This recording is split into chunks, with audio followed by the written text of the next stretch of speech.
Who are our enemies? Who are our friends? It's such a powerful opening line. It really is. It sounds like something from a movie or maybe a really intense therapy session.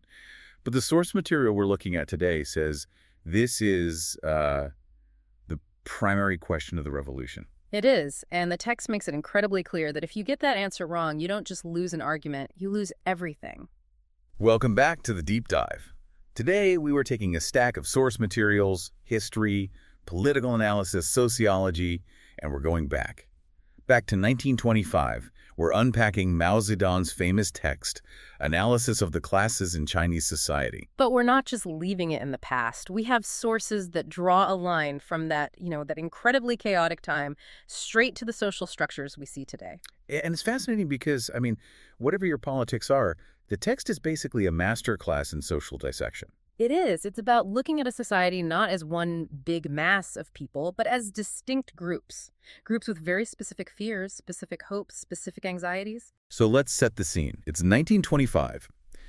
The sources call this a crossroads for China. What does that actually look like on the ground? Because I'm picturing, just chaos. Chaos is the right word, but it was a very specific kind of chaos. You have to understand the desperation of that moment to get why this text was even written. The sources describe China as semi-colonial and semi-feudal. Okay, let's unpack those terms because they're the foundation for this whole analysis. Semi-colonial first. Right. So China wasn't a formal colony like India was for Britain. There wasn't a foreign governor sitting in the palace. But foreign powers, imperialism, they basically controlled everything that mattered. How so? Through these unequal treaties, Japan, Britain, France, the U.S., they controlled the ports, the railways, the economy. They had concessions in major cities where, Chinese law didn't even apply. So the country's economic engine was basically being run by outsiders who didn't really care about the people living there. Exactly. And then you have semi-feudal, which refers to the countryside. Most of the population were peasants. And they were living under a system that hadn't changed for centuries. Landlords. Landlords owned almost all the land, and the peasants were starving trying to farm it while paying these just exorbitant rents. And on top of all that, there's no real government. Barely. The sources all highlight this power vacuum. You're in the warlord era. Generals with their own private armies are literally carving up the country and fighting each other. It's a time of constant war, terrible famine, and this desperate search for a way out. So this text is an attempt to find that way out, to figure out the mechanics of a revolution by first solving that question. Who are the friends and who are the enemies? Precisely. Okay, so let's start at the top. Who does the analysis identify as the bad guys? The text is very, very explicit here. The primary enemies are the landlord class and the comprador class. Comprador. Now that is a word you don't hear much anymore. What exactly is a comprador? Yeah, it's a very specific term. It's originally Portuguese, I think, for buyer. But in this context, the text defines them as the Chinese merchants who work directly for foreign economic interests. So they were the middlemen. The middlemen, the agents for foreign banks, foreign trading companies. If a foreign power wanted to sell goods in China or extract resources, the comprador was the local guy who made it happen. And got rich from it. And got very rich from it. And this is the key point in the analysis. Because their entire existence depended on these foreign powers, the text describes them and the landlords as appendages of international imperialism. Appendages? That's a strong word. It is. It implies they have no independent life. Their interests are not China's interests. The text argues they represent the most backward, most reactionary forces in the country, blocking any real development. So you have the clear enemies. But this is where it gets really interesting and, honestly, much more psychologically complex. The middle bourgeoisie. Or the national bourgeoisie, yes. This is the group that is the biggest headache for any revolutionary strategist. The text calls them contradictory. Contradictory how? Well, they're caught. On one hand, they're Chinese business owners. They want to build Chinese industry. So they're getting crushed by foreign capital and ripped off by the warlords. In that sense, they want a revolution. Okay, so they're potential friends. They share an enemy. But, and this is the big but, they're also property owners. They're bosses.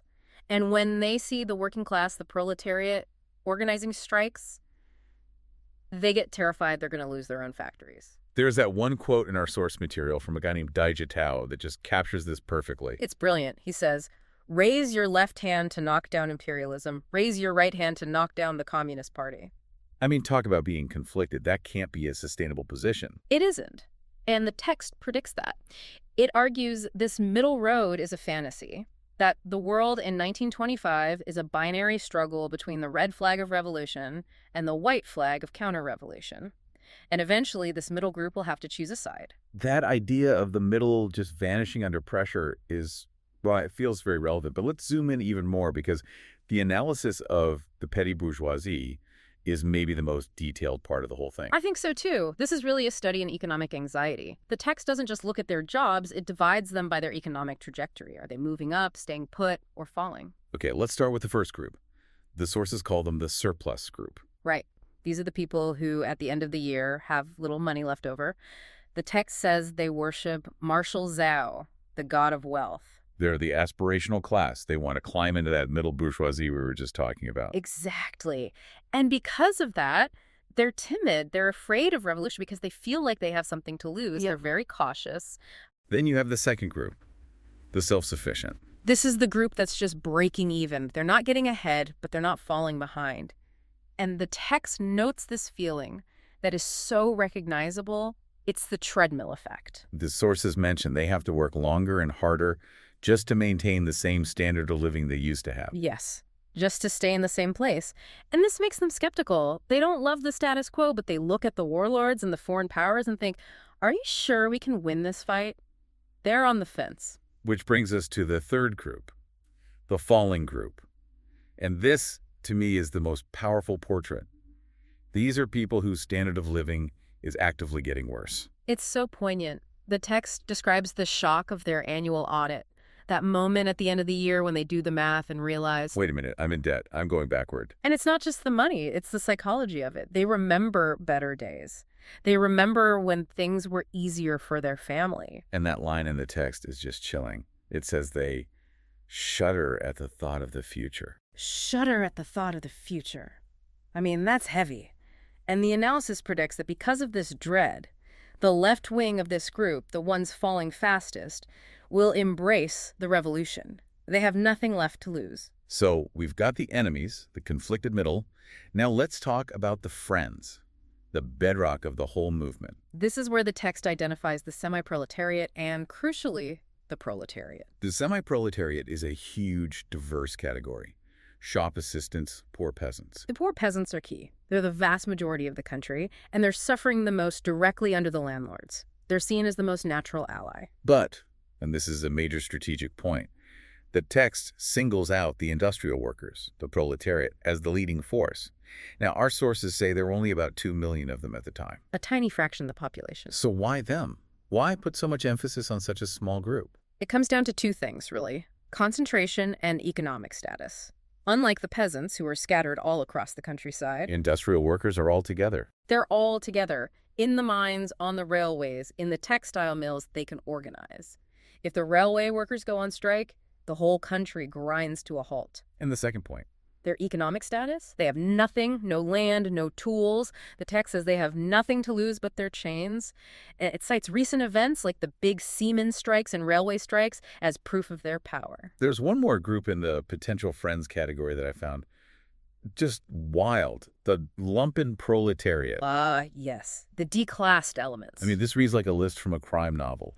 Vagrants, landless peasants, and it specifically lists secret societies. It does. The Triads, the Brothers Society, the Big Sword Society. And the Green Gang. We're talking about organized crime here. We are, and the analysis is shockingly pragmatic. It argues these groups are brave, they're fighters, but they're destructive, they lack a political vision, So they're a huge risk.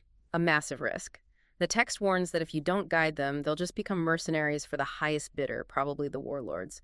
But if you can guide them, that energy can be channeled into a revolutionary force.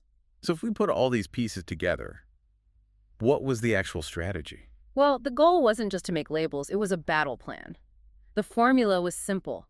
Unite with your real friends, the workers, the peasants, the left wing of that falling petty bourgeoisie, to attack your real enemies. And this wasn't just theory, it directly informed policy. Huge policy implications. This analysis is why the focus shifted so heavily toward land reform.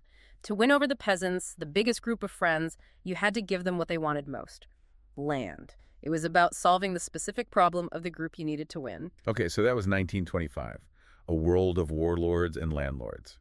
But we promised to connect this to today. Our modern sources talk about how class structure has changed. How do these categories look now? Well, the terms are obviously different. We don't really talk about compradors, but the sources point to new categories that have emerged. The big one is the new middle class. How is that different from the old national bourgeoisie? It's defined less by factory ownership and more by the knowledge economy. Think finance, tech, education, medicine, professionals. Their main focus is on quality of life, stability, education for their kids. But do they still have that same contradictory nature, that fear of instability? The sources suggest they do. They value stability above almost anything else. But then you have other new groups. For instance, the gig economy workers and freelancers. The Uber drivers, the delivery people, the digital nomads? Exactly. A whole new class created by technology. They value their autonomy, but they face a totally new kind of insecurity. No benefits, no job security. It sounds a lot like that self-sufficient group from 1925, just running on a digital treadmill to stay in place. It really does. The technology is new, but the anxiety is the same. And then you have the new urban immigrants. The rural to urban migrants. A huge group. They're climbing the ladder, but they face immense challenges with housing, education, integration, echoing the struggles of the old semi-proletariat. The criteria for class itself has changed too, right? It's not just about owning land anymore. Not at all. Today it's multidimensional. It's about your education, your profession, and this is crucial, your consumption power. Can you afford the lifestyle that signals your status? That's a huge divider. So with all these changes, why does a 100-year-old analysis still matter? Why read it today? The sources argue that while the labels change, the method is timeless. The core principle is seeking truth from facts. What does that mean in practice? It means you can't just rely on abstract theory. You have to go out and look at the actual situation. You have to ask who gets what. What are the real interests of these different groups if you want to make good policy? You can't just say the people want this. You have to ask which people. Exactly. And the source material draws a direct line from the old focus on the poorest groups to modern concerns about the working poor and inequality. It connects to the modern goal of common prosperity. A term we hear constantly now. Right. And the sources say it comes from the same historical understanding. If you let a large part of your society fall behind, if you have a huge shuddering class, you create instability. That was true then, it's true now. It's fascinating. The facts might change, from famine and warlords to gig work and housing prices, but that feeling of shuddering at the future, that's timeless. It is, and it's a reminder that politics at its core is about people's livelihoods, about their sense of security and their hope for the future. So here's a final thought to take with you. If you had to write an analysis of your society today, what would the categories be? Who is the shuddering class where you live, and who is rising? And ask yourself honestly, are you in the surplus group hoping to climb, or are you in the group that's just trying to hold on? It's a heavy question, but it gets to the heart of it. We went from a fragmented 1925 China to our complex modern world. But that need to understand who we are and where we fit, that ever goes away. Absolutely. Thanks for joining us on this deep dive. We'll see you next time.